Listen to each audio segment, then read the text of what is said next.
What's up, everybody, and welcome to Crossfire Podcast. This is the podcast for Crossfire Faith and Gaming. I'm one of your hosts, Russell Dornish, alongside my co-host, the Reverend David Petty. Hey, everybody. How's it going? And with us, we've got a special guest today, Goeff Champ-Correll, who is married to Shay Champ-Correll, who visited us with another podcast, talked to us a little bit about her experience as the parent of a gaming kid. And Jeff's going to talk to us as a gamer himself, and we're going to have some good conversations. But first, let's get into the news.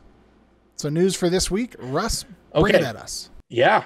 So what do we got this week? We got several good things, but let's start off with the big one, the big hitter. Everybody's talking about it in the gaming space. David is salivating over here because he just built a gaming PC and now it's ruined and it means nothing and he's lost all value. But NVIDIA finally announced the 3000 series GPUs. And for those of you at home that may not know that much about building gaming PCs and what that means, first off, a graphics card is what is used to be able to play games. It's one of the most important aspects of it. It is its own separate unit that is able to render graphics on your screen so that you can play your fantastic, wonderful games. And right now, NVIDIA is coming out with a brand new series, which is two things: extremely powerful and a lot of bang for your buck. So David, what are your thoughts? And then let's also go through, I have a chart here that actually talks about what each graphics card brings to the table and its cost. But you, as someone who just built their PC, how you feeling? What are your thoughts on what you saw with the new graphics cards? Yeah, I mean, there's definitely some buyer's remorse. I think, like always, there's that, oh gosh, what if I just would have waited a little bit longer? I'm still happy with what I got. I'm still happy with the bang for the buck. I do think that, if you look at what you can get now for how much I paid then, there are a lot of people that are frustrated about it, especially people that put 2080 Ti's, which were kind of the flagship of the last generation. They dropped $1,200-$1,300 on those graphics cards. And now they're looking at graphics cards that will sell for $499 that may or may not beat their $1,200 graphics card. So I think there's a lot of buyer's remorse. I do think that part of what NVIDIA has done here, some of it, they're probably just, they front loaded their R&D. They put a lot of money on last generation's graphics cards that they then took that money and used it to develop this generation's graphics cards. Also, last generation was really the first generation of graphics cards that could do ray tracing. So it's not surprising to see that they've kind of expanded and built on that. Made a whole lot of leaps and bounds in improvements. And then I think the other thing is, that what they did is they took and they anchored the price. So last time they came out with these graphics cards that they said, we're leaps and bounds. And by anchoring, I mean, if you walk into a house and I say, I've got a painting for sale over here, it's $40,000. And then I walk over and I say, but this painting is only $1,000. Well, compared to the first thing I said, that's the anchor that sets the bottom. You say, well, gosh, the 40,000 is way too expensive, but 1,000, that sounds like a good deal. You weren't going to spend $1,000 on a painting, but now it sounds like a good deal. Same thing with phones. We see now it's like, oh gosh, this phone's only $599. Well, 3 generations ago, we were looking at $499 for the best phones. But we've come to expect that phones are going to cost more. I think the same thing is happening in the graphics card space, where people who spent $1,200 on a graphics card are now glad they only have to spend $699. That's still $700. You're still talking about probably more than the PlayStation 5. And maybe I'll eat my words for that later, but probably more than the PlayStation 5 for the cost of this new 3080 graphics card. That being said, it looks like it is a generational leap that is at least twice, if not 2.5 times better than the last generation. Russ, what are your thoughts? Jeff, what do you think? Go ahead, Russ. Well, I would just break down. I'm going to break down real quick, just kind of the stats from them real quick. So the 3070, the rumor is that one is actually going to be on par with the 2080. The 3070 brings 8 gigabytes of GDDR6 memory, VRAM, and it is going to come in at $500, which is huge because that is on par with the Radeon AMD RX 5700 or 5800 XT, which is like the budget card right now. The 3080 that David just mentioned is 10 gigabytes of GDDR6X VRAM, and it is going for $700. And then the Mac Daddy, which, by the way, this is not for gaming. People keep reminding people this is not a gaming card.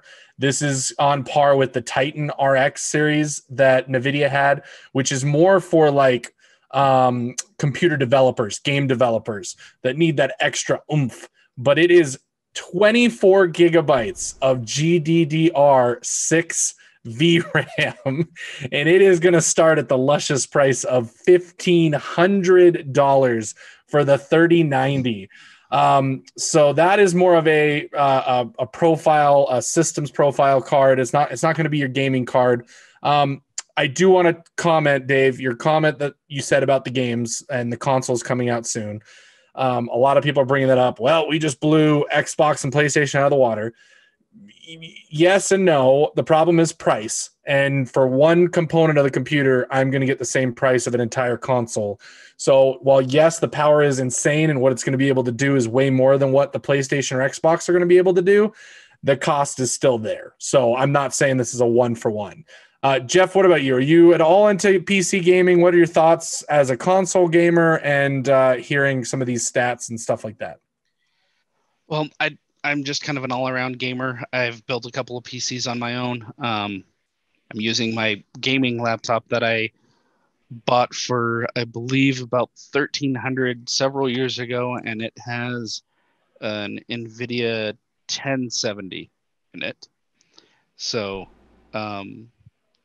yeah, the reason I've been a console gamer for most of my life was definitely the whole, I can spend $200, $300, $400, $500, whatever it is, and just have the system, have the controller, hook it up to the TV I already have, and be able to play games.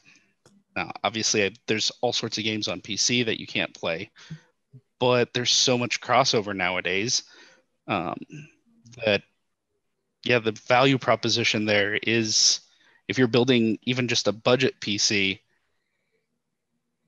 it would almost be tempting to go back to the 2000 series on the NVIDIAs to get something that might not be quite as future-proof, but still be able to run current stuff and stuff for the next 2, maybe 3 years at pretty good settings. Yeah, I think that's a.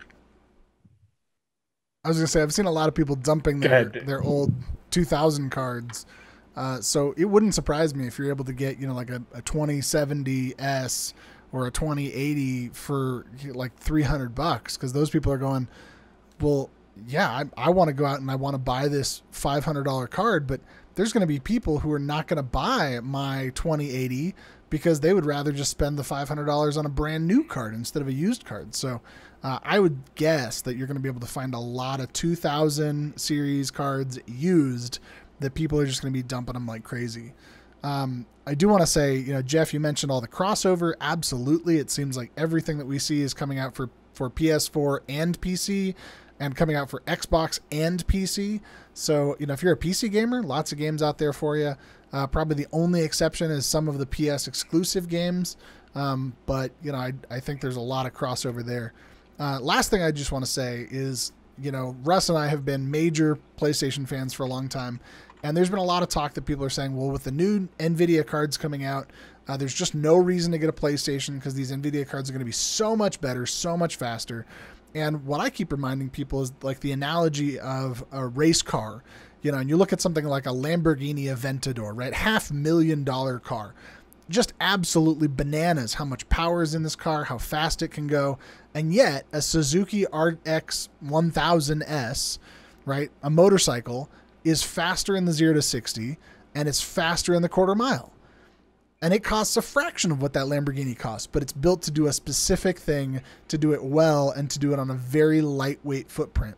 And I think that's where the PlayStation is going to come in. And because of the software optimization, I'm guessing that people are going to get very, very good results out of their PlayStation.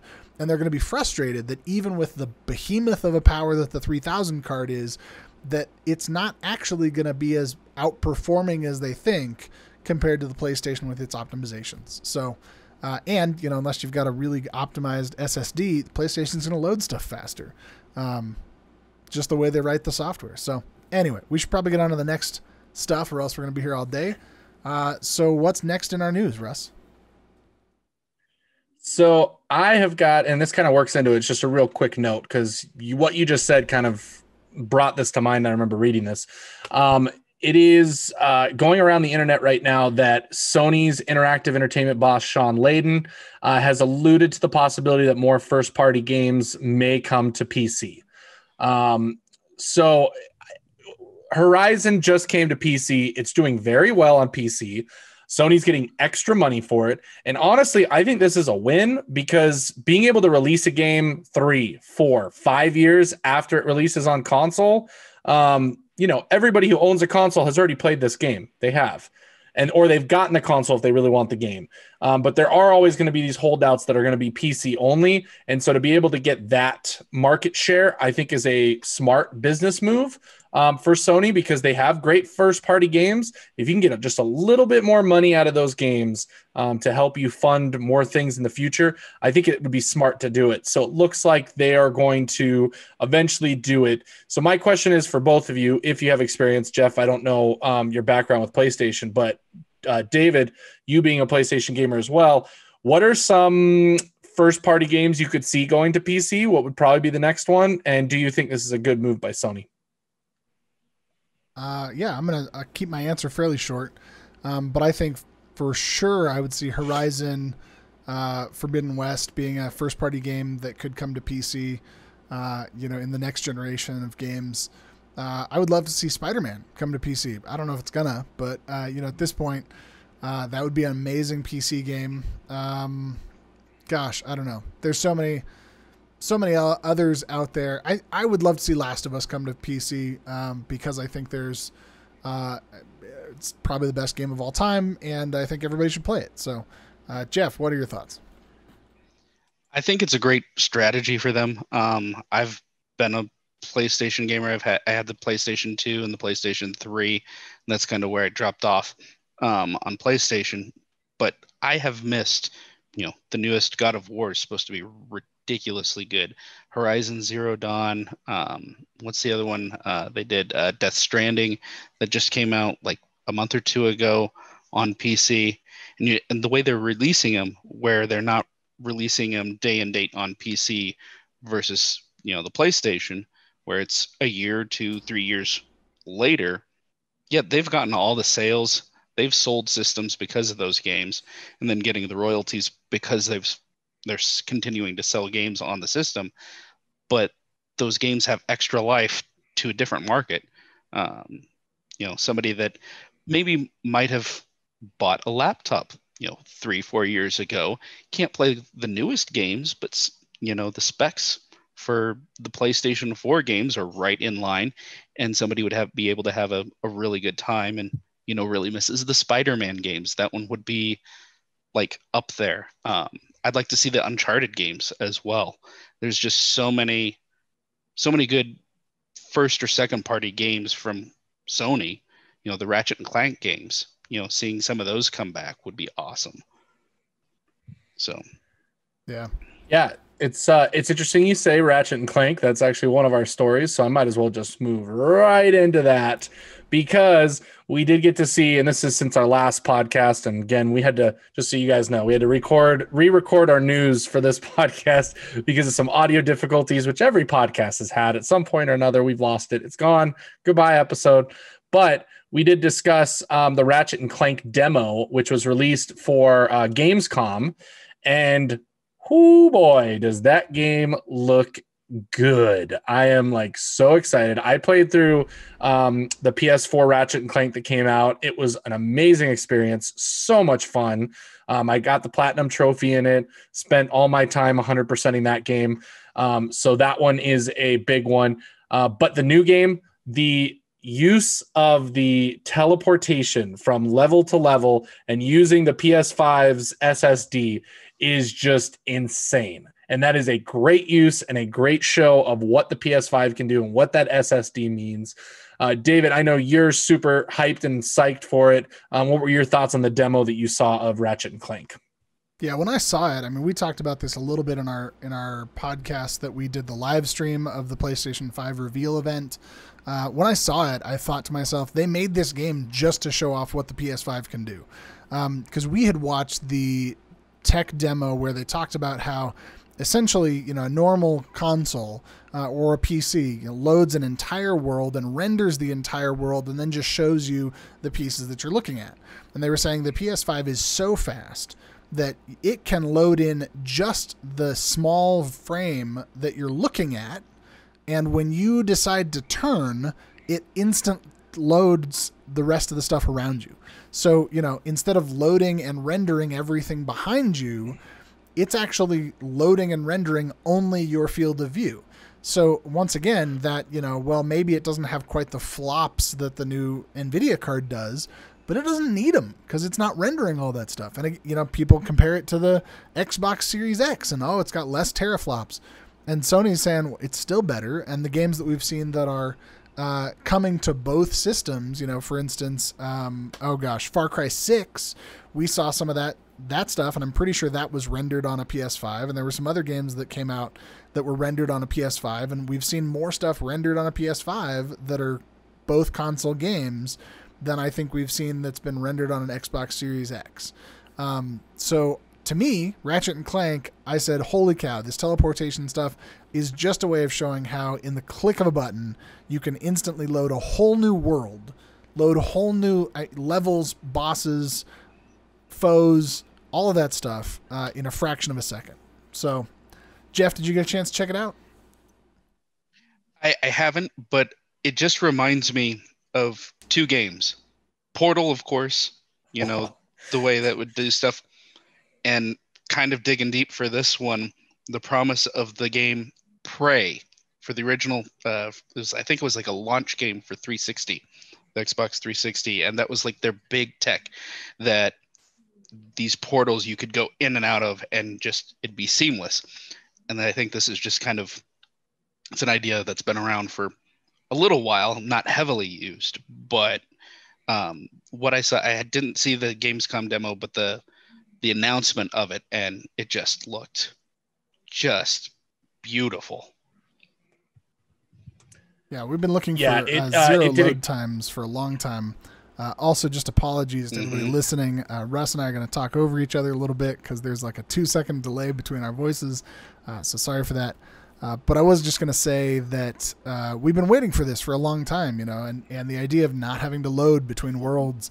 I mean, I remember Half-Life and going between levels where you're in an elevator, or how many other games where, you click someplace and you load. Gosh, Fallout 4, every single time I died. Mass Effect. Load screen just, oh, gosh. So I think cutting down on load times is a phenomenal thing that they're doing.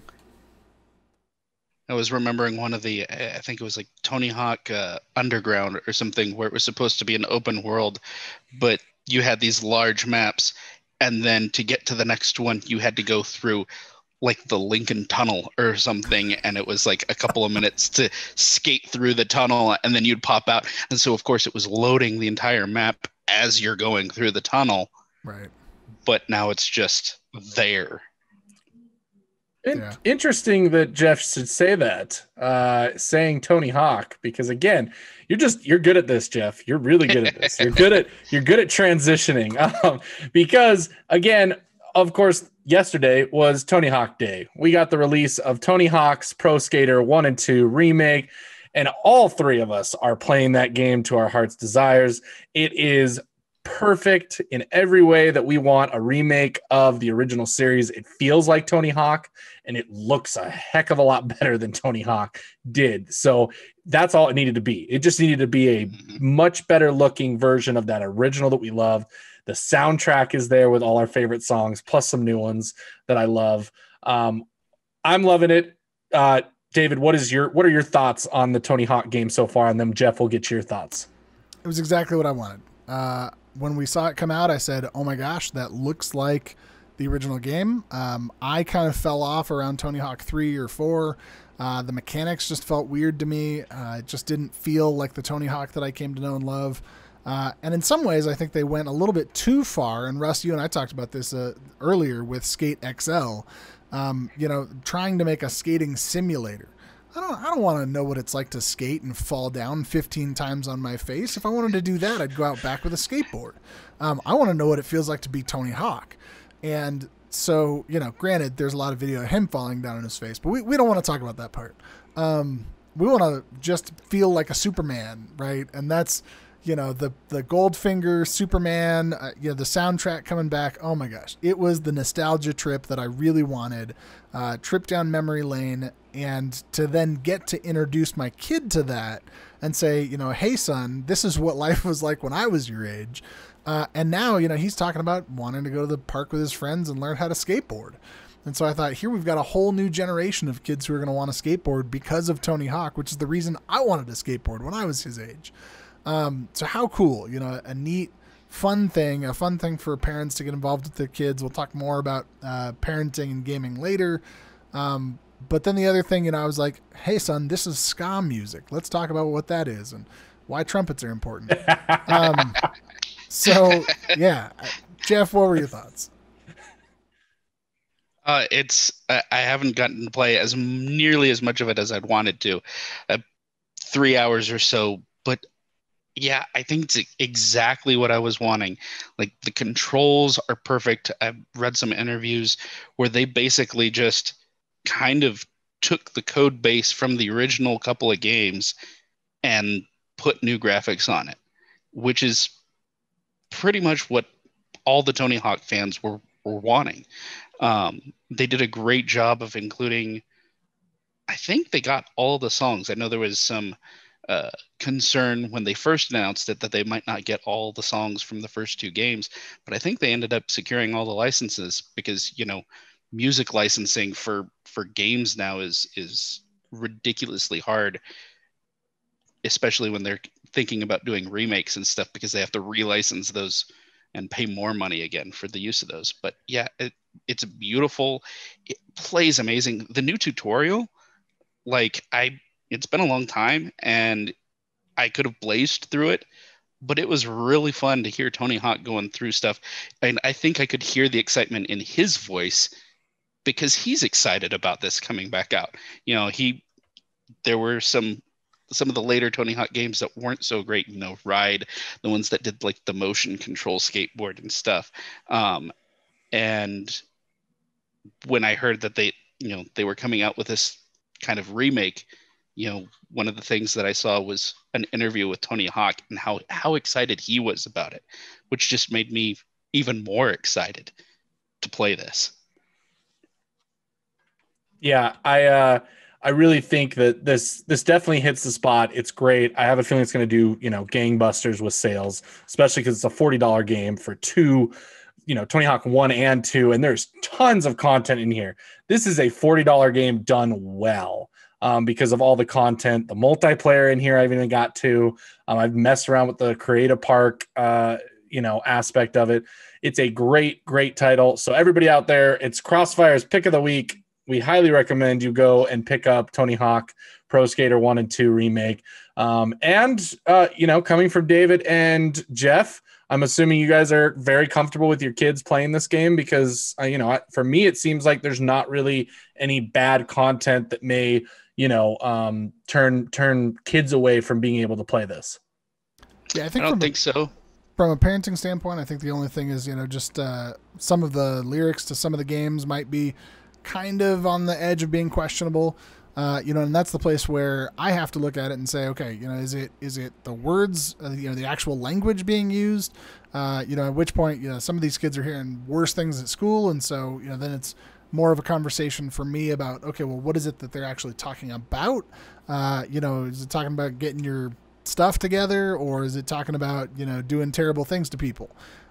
So for me, I think it's one of those very similar to, some of the racing games that are out there, Need for Speed, where it's like, yeah, some of the songs are not exactly ideal, but they're also not terrible. So I think, but I haven't gone through all the lyrics word by word. But there were a couple that I was like, did they just say what I thought they said? So. Well, and the cool thing with that is the soundtrack list in the game. You can turn specific songs just completely off so that you don't hear them in rotation at all. So you're telling me that I can turn off every song except for Goldfinger's Superman? Yes, and it would be like playing the N64 version of the original Tony Hawk, which is the one that got me hooked because it just loops the first verse over and over again. I think was it 1 or 2 that had the demo that all you could. I think it was, I don't know. One of them had a demo. It was Warehouse was Warehouse with Superman, and I was okay with that. All right, there's more news. Let's talk about it. Well, actually, that's the majority of the news we're going to cover. We have one more article, but I actually think it'll be good to tie the article back and then go into our discussion later on. But before that, let's switch our gears from games to movies. We are going to start adding just a little bit of movie talk to our podcast because we are all movie lovers here. David loves movies. I love movies. Most people in our group love movies. Jeff now loves movies. So we got Jeff here loving movies. Couple things. We are going to have a quick discussion. So Tenet just released in theaters. Okay. Mulan just released at home for a $30 premium fee. Okay. I have seen Mulan. I have not seen Tenet yet. Okay. I have seen Mulan. What are your guys' thoughts of this whole idea of let's release a movie at home rather than theater? Obviously, we're in a pandemic right now. But what are your thoughts when we look at that $30 price tag versus going to the theater and seeing a movie there? It's kind of a big debate going on right now in the whole movie atmosphere in the movie world. You know, I love going to the movies. I go to the movies probably pre-pandemic, I'd say 3 to 4 times a month. I had AMC's A-List, which is a great value when we're talking about theaters. I pay $20 a month. I can see 3 movies per week at AMC in IMAX, in, Dolby Cinema, whatever. It doesn't matter. Premium doesn't matter. So I can see 3, 6, 9, 12 movies a month for $20. And really all I use it for is 4 movies a month. But that still gets my money's worth because one movie is $18. So I'm technically, doing that in 2 movies. What are your guys' thoughts on this and the idea of $30, especially when you have kids and it costs a lot more for you guys to go to the theaters? How is it watching one at home and paying the $30? David? So I haven't paid the $30 for this. I did pay the $20 for Onward, and I felt like that was a good trade-off for me. Far cheaper than going to the theater. There was a part of me that kind of felt like I didn't like it because it was a vote with my dollars against movie theaters, and I like movie theaters as an experience. And I'm still on the fence about Mulan and the $30, especially when you consider that really what you're paying for me having Disney Plus already, I'm paying for my impatience to not want to wait for the movie, or I'm just donating extra money to Disney because I love them as a company. At which point, maybe I should look into investing instead of buying Mulan. And again, I think that question of, am I voting with my dollars against movie theaters? And I think there's a tough toss-up there. On the one hand, I think we're in a pandemic, so maybe you're questioning, should you go to a movie theater or not? Because there's a question of, if we pack 100 people into a small space, that's not safe.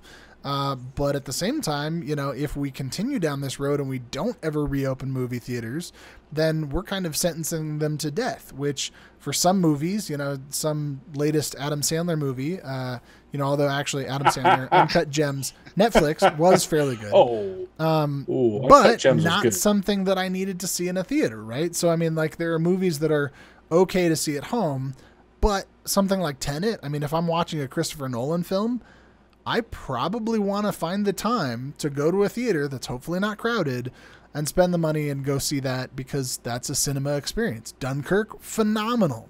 I can't imagine somebody not seeing Interstellar in theaters and only watching it like on a cell phone screen or something. That just sounds tragic. Jeff, what are your thoughts? I'm kind of 2 minds because I used to go to the movie theater a lot. Was one of the my favorite things to do with my wife on our dates and stuff. We went to all the Marvel movies, and so far we've still gone to all the Marvel movies in the theater. We'll see how that turns out with Black Widow. But right now, I'm dealing with, I might be healthy, but I've got several people in my family that are immune compromised. And at this point, there's no way I'm going to, as much as I want to see Tenet, because I do love Christopher Nolan movies, as much as I want to see a great rock'em sock'em action blockbuster movie, full Dolby sound on an IMAX screen, the way evidently Christopher Nolan intends it to be, I'm not going to. It just based on the pandemic and the risk. Now when Trolls World Tour came out, that was perfect. I think they realized that the amount of people going out to the theaters when the pandemic first hit was dwindling down, and they decided to take a chance and throw it to VOD. And for, I think it was $25-$30, whatever it was to buy it, that was great, because taking me, my wife, and my oldest son, and then finding a babysitter for our daughter, that was going to be $60-$70 for an hour and a half movie, where we can buy it for less than half that price, have Mike's microwave popcorn, and then watch it here at home. So I think it kind of depends on the movie. I don't think Tenet probably would do as well as they'd want if it went VOD. But stuff like the new Bill and Ted, which I'm probably going to end up buying before it becomes $5 or whatever to rent it. There's some good ones like that it VOD is perfect for. Yeah. It's funny again. You're just good at these transitions again, Jeff, because the next topic was going to be our good old friends, Bill and Ted. We had decided to discuss this, but I have seen Bill and Ted as well. And I will say it checked all the boxes for me for a Bill and Ted sequel. I was a little worried, but when I saw the reviews come in that it was getting in the 7s, which for that type of movie to get a 7 is a big deal. Those movies are not review friendly. So everybody go see Bill and Ted. Mulan is okay. It definitely does not have the spark or special part of what it was as the cartoon. So yeah. And then the final thing that we'll stop and we will end our news segment on is the trailer for the new Batman movie. It released. I recommend everyone go look it up, watch it. It is really good. That trailer was recorded with only 25% of the movie has been shot and filmed. On top of that, this week, the filming for the Batman had to shut down because of COVID again, as Robert Pattinson is COVID positive. And so they're on quarantine on set. So that's going to hold that movie up. I don't know if it's going to hit its release date of fall of 2021 or not. I have a feeling it'll get pushed to 2022.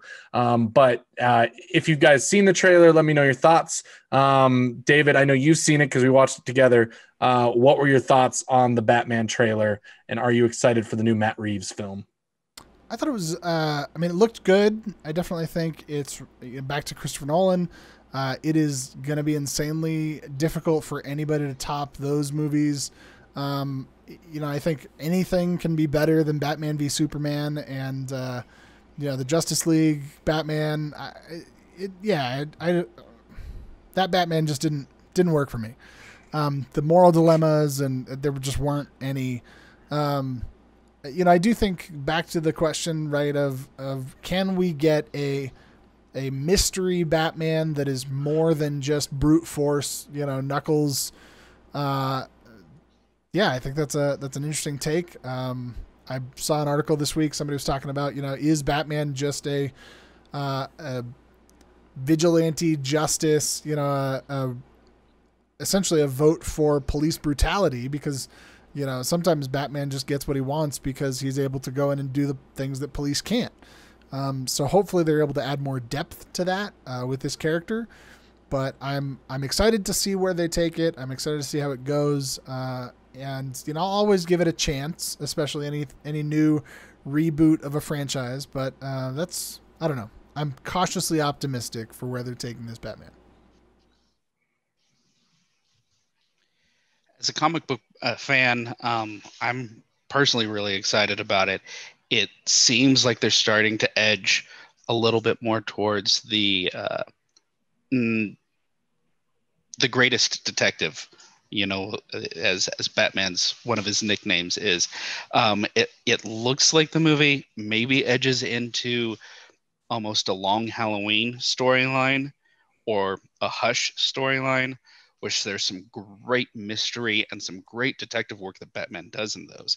And being able to see that side in a live action movie, because the Batman animated series was always great at showcasing that. I mean, Ra's al Ghul in the original animated series was always about calling him detective. And so finally seeing that in a live action movie has me really excited. Nice. Yeah, I think that's kind of what their goal is going to be for this, that I've heard. And those are some of the comics that I think he's taken some liberties from. So again, I'm right there with you, Jeff. I'm excited to see maybe a different take and maybe more of the detective side of things, especially when they, in the trailer, they have him come in, and do kind of the investigation alongside the police. Cause it's always been known that Batman's greatest achievement and his superpower is his mind. And that's right. It's his mind. And so, we haven't really seen that, I don't think, in a movie yet. It's mostly been fear-based that you see in the movies. And I think to be able to use his mind would be awesome. But that's going to cover it for the news. Let's take a quick break, and then we will cut and we will go and come back with our second segment of the podcast. So we will see you guys in just a moment.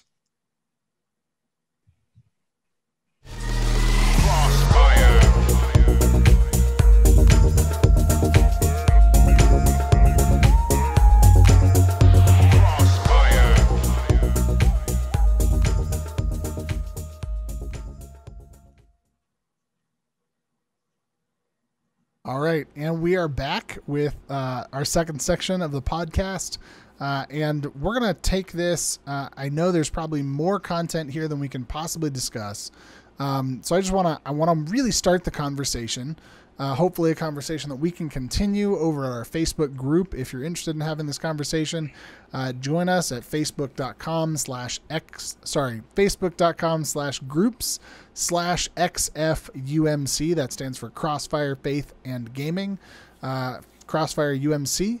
And you can join us on Twitch, which you can see if you're watching us on YouTube right now. Check out the twitch.tv/Crossfire Podcast.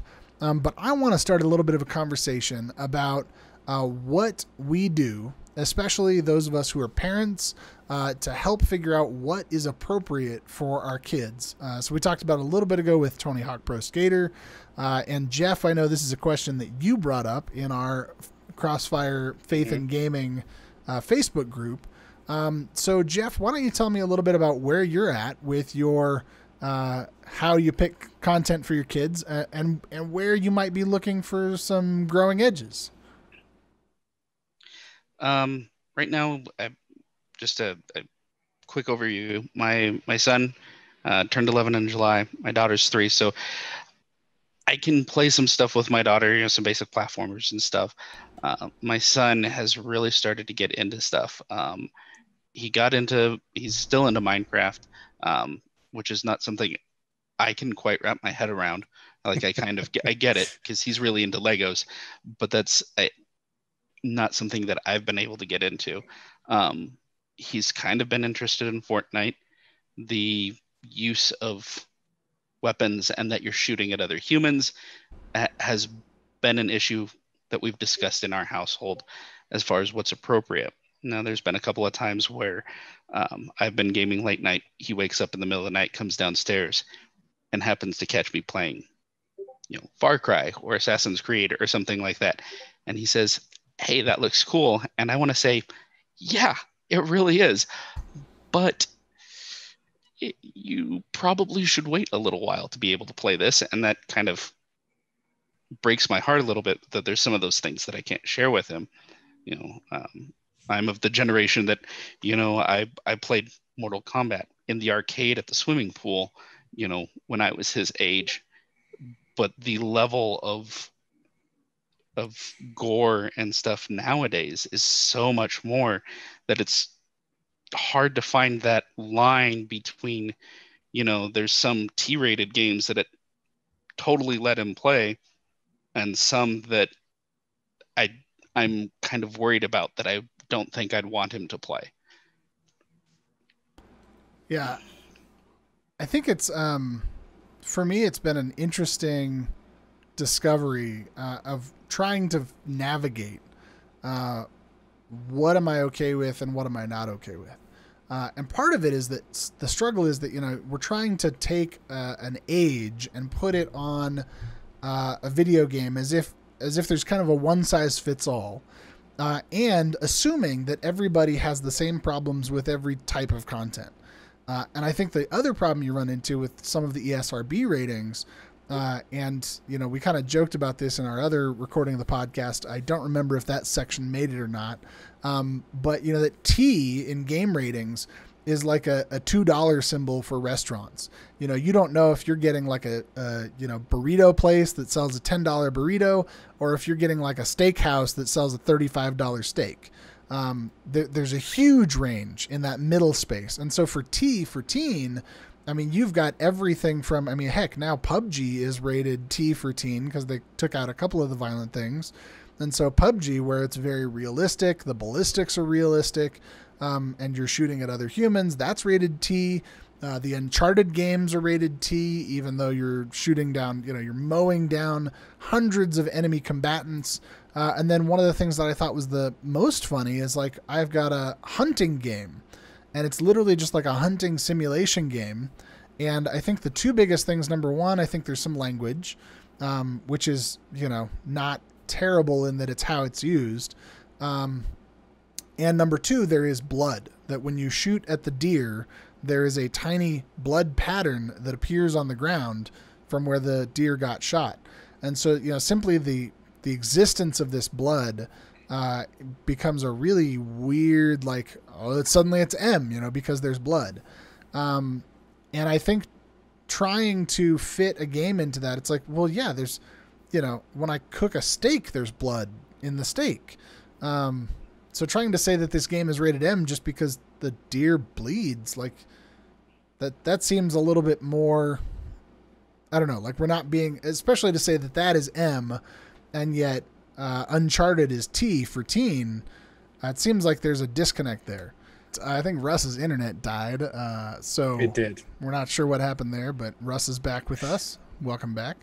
But we were talking a little bit about gaming and kids and game ratings and how T for teen is kind of tough. I was starting to recommend Common Sense Media as a place that everybody should check out, commonsensemedia.org. I really like their game ratings for a couple of reasons. Number one, they break it into little kids 5 to 7, big kids 8 to 9, tweens 10 to 12, and then on up, older teens. The other thing is when you look at their game ratings, so like if I pull up the game rating here for Madden NFL 21, we have ratings on a number of different scales. So Common Sense Media says Madden NFL 21 is good for 8 and up. They rate it 3 stars. They also have a little guide for parents that says it's an A+ in educational value.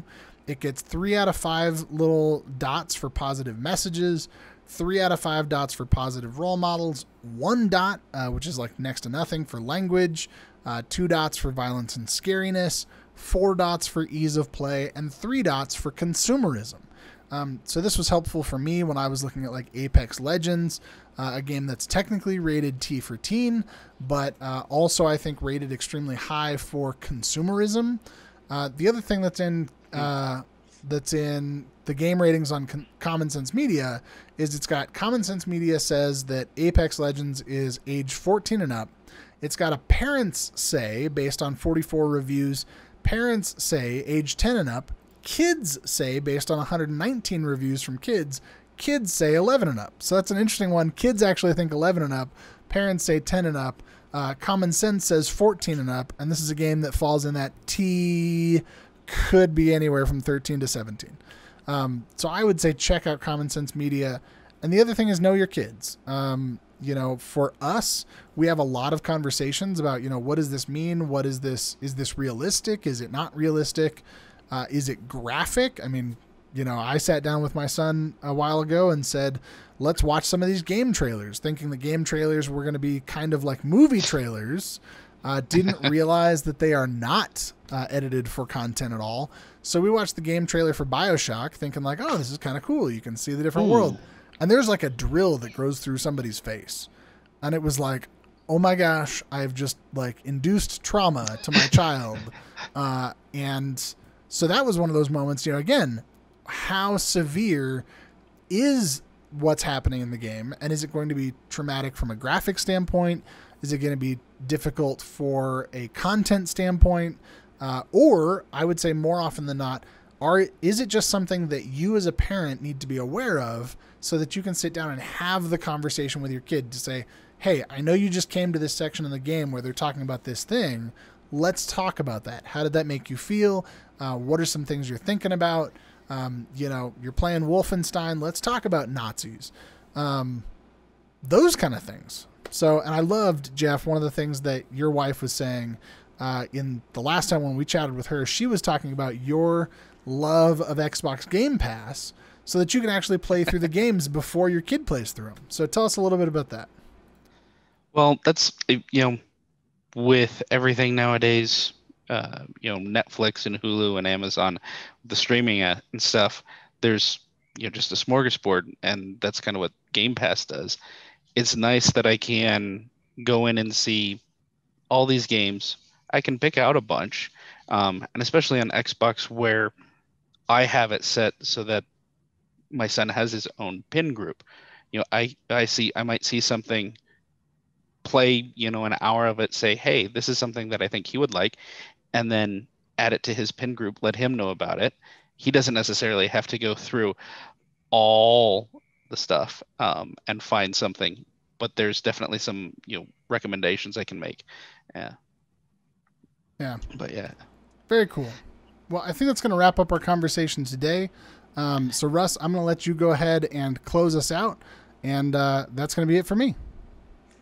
Yeah. So again, we thank Jeff for joining us today and being a part of the podcast. We thank all you guys out there for listening, watching, coming and visiting us. All those things are very important, and they help support what we're doing and the community that we are building. So make sure you guys follow us at all of our social medias. We've got Facebook, we've got Instagram, we've got Twitter account. Twitter handle is Church for Gamers. Right below, you're going to see our Twitch account. That's the big one right now. We stream 1 to 2 times a week. Come hang out with us there.